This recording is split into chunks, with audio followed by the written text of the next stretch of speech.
துலா ராசி அப்படின்னாலே வந்து பார்த்தீங்கன்னா, சரராசி. ரொம்ப பரபரப்பா, சுறுசுறுப்பா இயங்கக்கூடியவங்களா இருப்பாங்க. வேகம் எப்பயுமே இவங்களுக்கு ரொம்ப ஒரு பிடிச்ச விஷயமா இருக்கும்.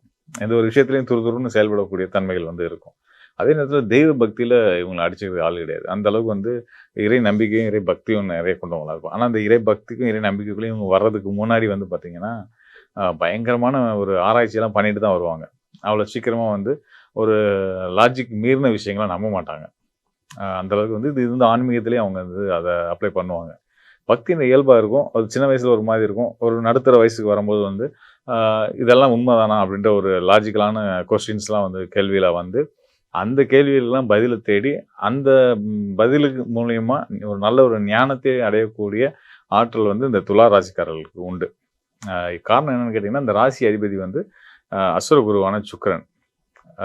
இவங்களோட கோட்பாடுகள் என்னவா இருக்கும் அப்படின்னா, நாமளும் சந்தோஷமா இருக்கணும். நம்மள சுத்தி இருக்கவங்களும் சந்தோஷமா இருக்கணும். இத இப்படி திரும்பவும் சொல்லலாம். திருப்பியும் சொல்லலாம். அதாவது நம்மள சுத்தி இருந்தவங்க நல்லா இருந்தா, நாம நல்லா இருப்போம். அப்படின்ற ஒரு ஒரு உன்னதமான ஒரு கொள்கையோட வாழக்கூடியவங்களா இருப்பாங்க. அதுக்காகவே தன்னை சுத்தி இருக்கவங்களோட நலனுக்கு மிகப்பெரிய முக்கியத்துவம் குடுக்கக்கூடியவங்களா இருப்பாங்க.